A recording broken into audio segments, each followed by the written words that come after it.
ওমা আজকে কি রান্না করেছো গো? এই দেখ, আজকে তো নিরামিষে দেখ কত রকম রান্না করেছি। আজকে শনিবার। দেখ প্রথমেই সাদা ভাত, প্রথমেই আছে সাদা ভাত, দেখতে পাচ্ছিস ধোয়া হচ্ছে কিন্তু একদম গরম গরম। ভেজ ডাল,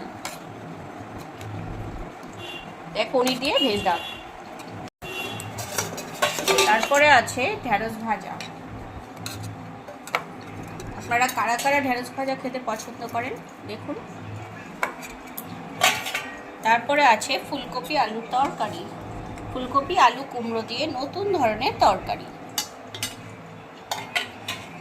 আর সব শেষ পাতে আছে আমের চাটনি, তার সাথে পাপড়। কেমন লাগলো বল আজকের মেনু? হেভি।